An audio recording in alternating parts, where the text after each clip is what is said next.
Shake, shake, shake, Sinora, shake it all the time. When you add a shake of Frank's Red Hot, you open a world of better. A world where wings bring out the flavor of game day any day. Where buffalo chicken dip takes any party up a notch. And where any slice of pizza instantly becomes the world's best slice of pizza. At least until the next slice. Bring every bite to life with the perfect blend of flavor and heat. Frank's Red Hot. I put that shit on everything.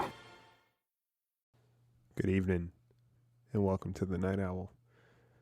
If you're a frequent visitor, well, go find your seat. And if you're new here, this is the other side of the Bear Brain podcast where the things that keep you up at night, hey, they run free. All right. I just want to remind you that content may contain adult language and scenarios that may not be suitable for all audience members, so listeners' discretion is always advised. You ever hear that? We've said it all the time where it's like, oh yeah, this person, they don't seem like themselves. But what if they never were the person that we thought them to be? Lock your doors, check your windows, and get comfortable because you won't be sleeping tonight. I give you the takeover.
So, I always felt like my dad wasn't really my dad.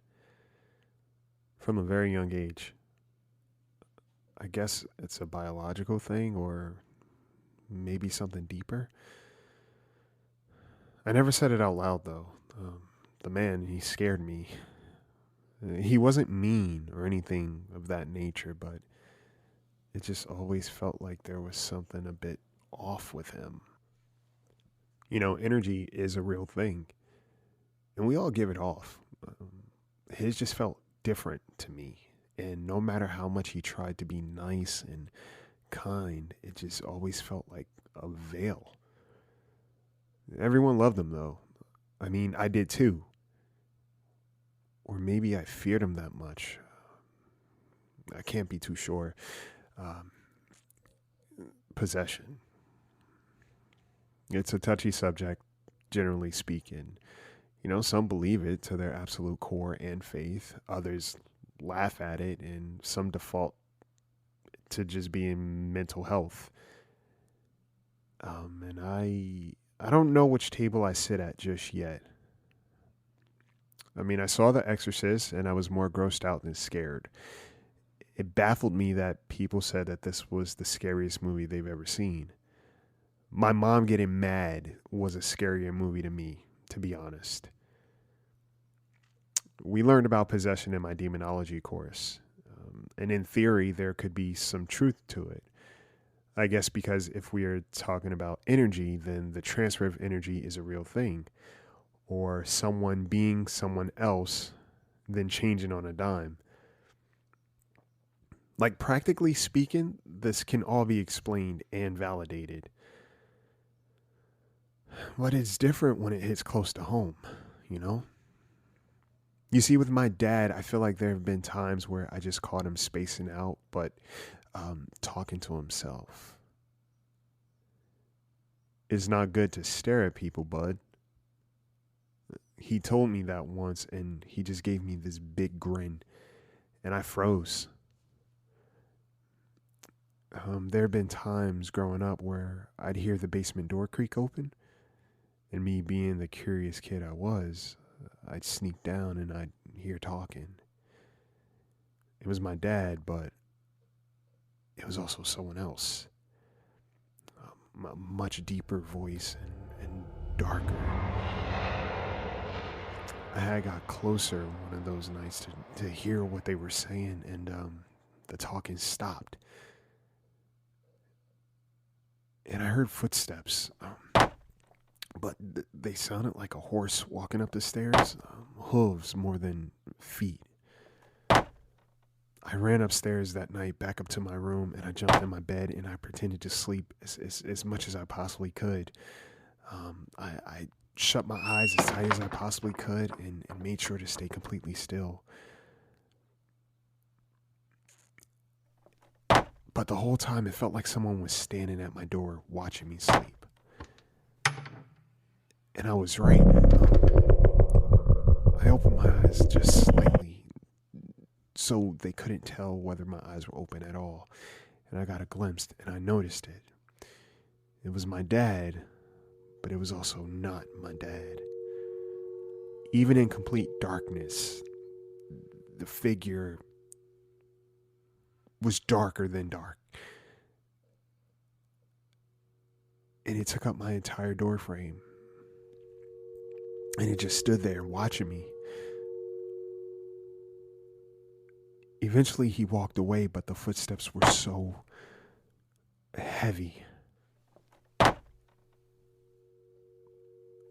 prayed a lot that night.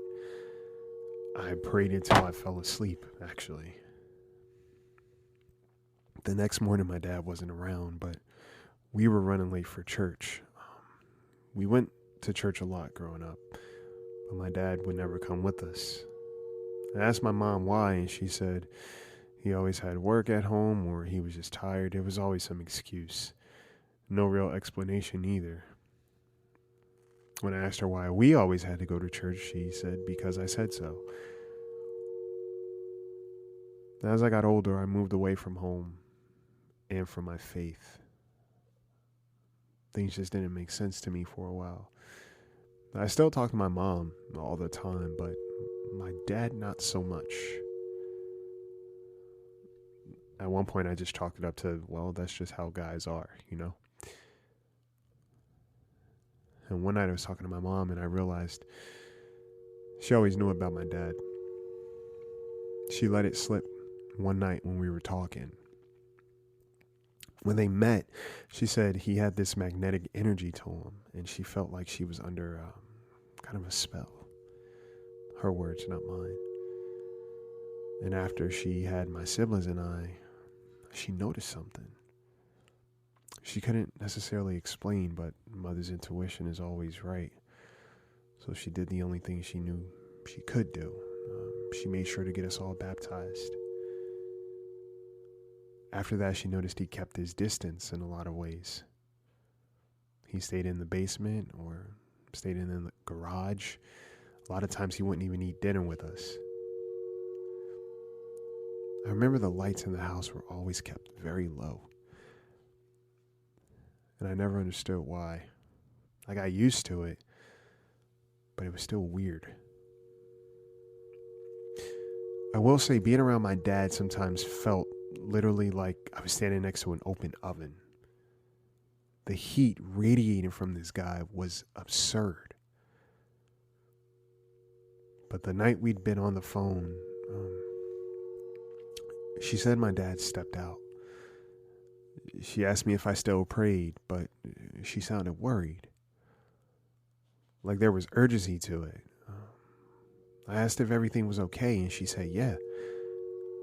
I asked her where Dad was. She couldn't really answer me. She found something in the basement, though.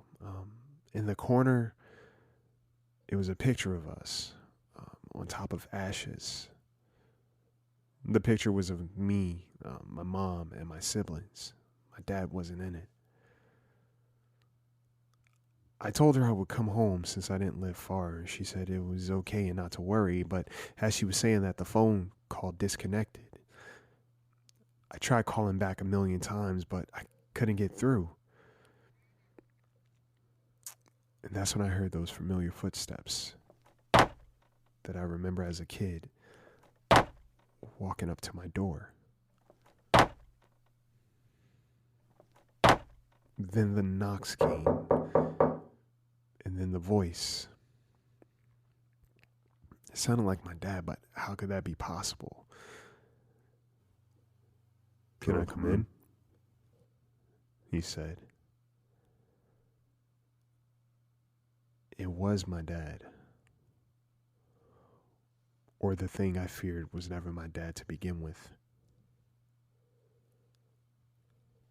So there you have it.